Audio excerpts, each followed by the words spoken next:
Here is your latest Africa news. The President of Kenya tells citizens to get rid of US dollars. Kenya's President William Ruto is advising citizens and investors to let go of their US dollar holdings as its value is decreasing rapidly due to global factors such as the Russia-Ukraine war. For the people who work numbers, I am giving you free advice that those of you who are holding dollars, you surely might go into losses. You better do what you must do, because this market is going to be different in a couple of weeks.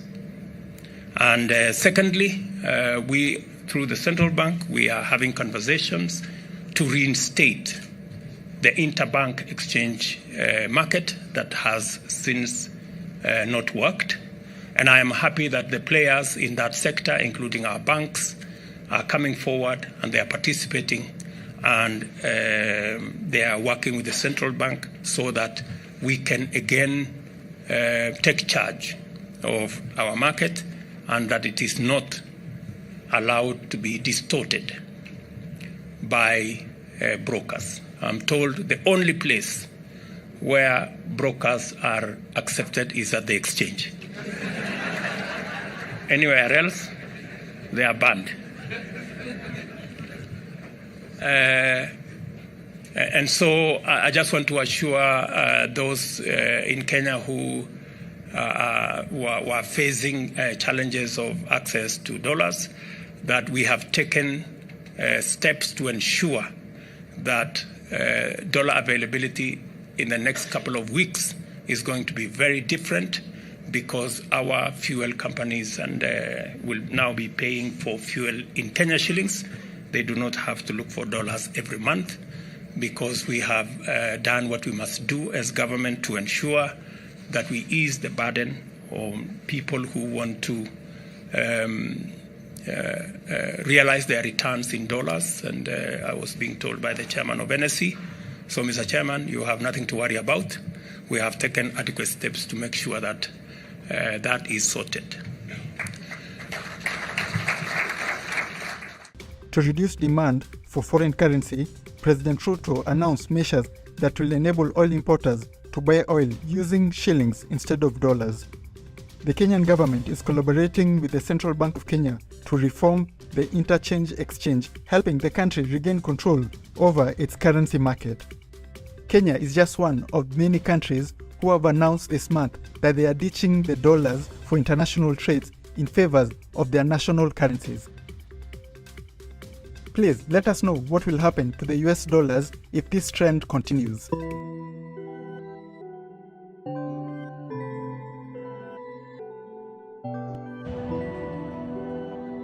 The dollar is facing a revolt.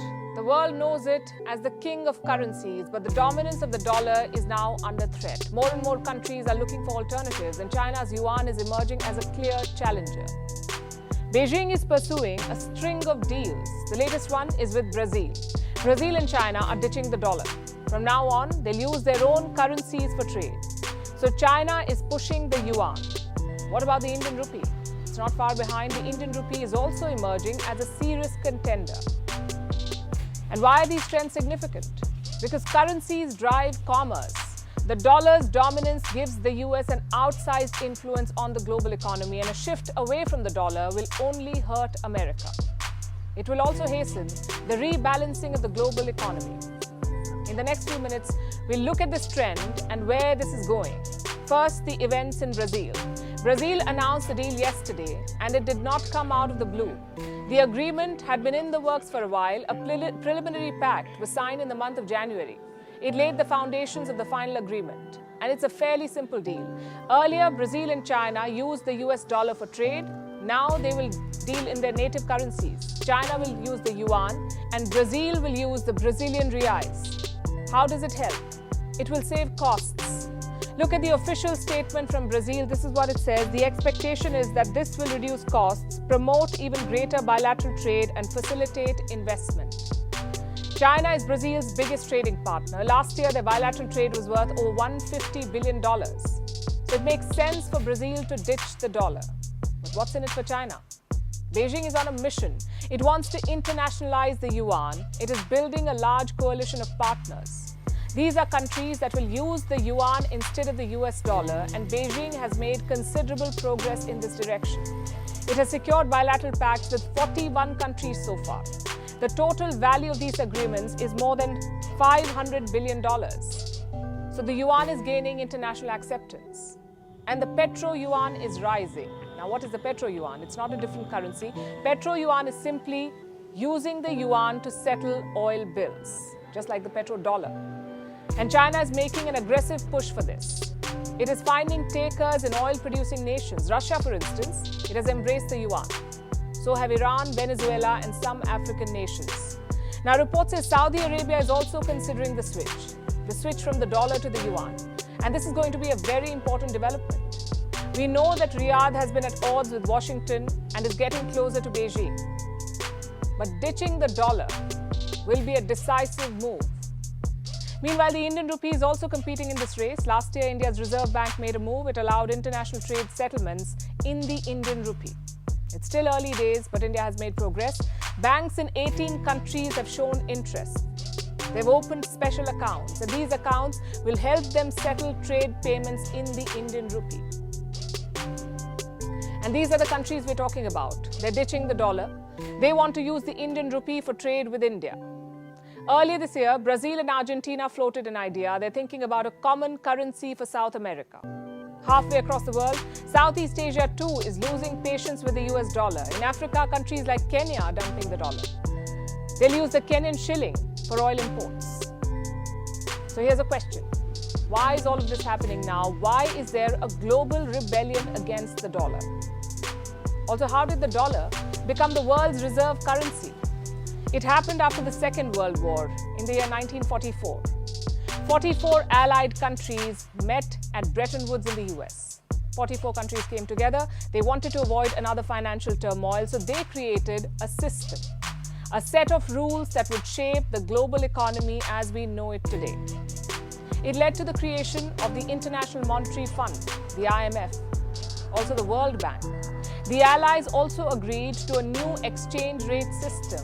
Each country pegged the value of its currency to the US dollar, and that's how the American dollar gained its dominance. The Bretton Woods Conference gave the US immense power to dominate the global economy. It created two financial institutions, the IMF and the World Bank, largely controlled by America. And they're still quite powerful and still led by the US.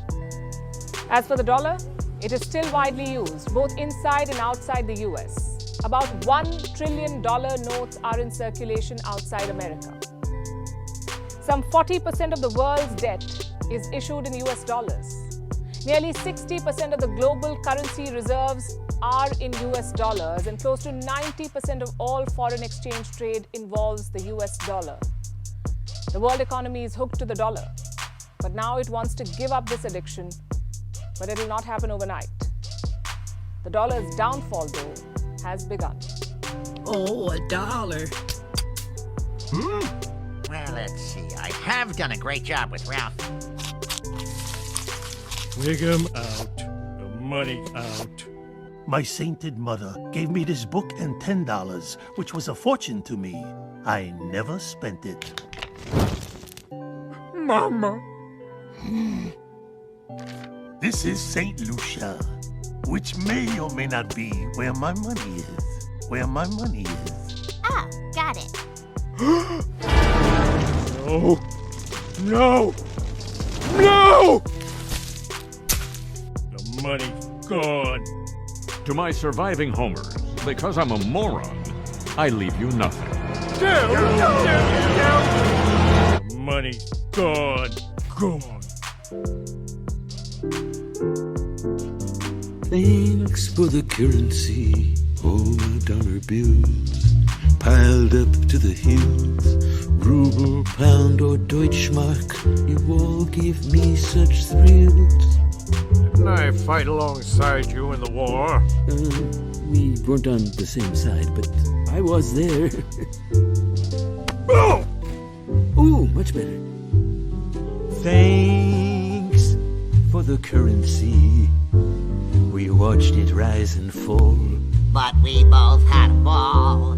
We made this song so long, it spilled into the crawl.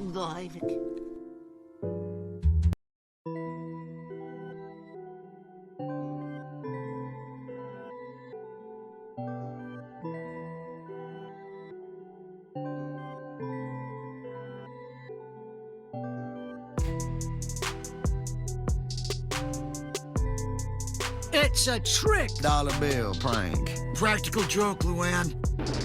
It's US dollars! Absolutely worthless! Folks, the game is rigged, and nobody seems to notice. Nobody seems to care. Good, honest, hard-working people, white collar, blue collar, doesn't matter what color shirt you have on. Good, honest, hard-working people continue. These are people of modest means. Continue to elect these rich cocksuckers who don't give a fuck about them. They don't give a fuck about you. They don't give a fuck about you. They don't care about you at all. At all. At all. Yeah. You know? And nobody seems to notice, nobody seems to care. That's what the owners count on, the fact that Americans will probably remain willfully ignorant of the big red, white, and blue dick that's being jammed up their assholes every day. Because the owners of this country know the truth. It's called the American dream, because you have to be asleep to believe it.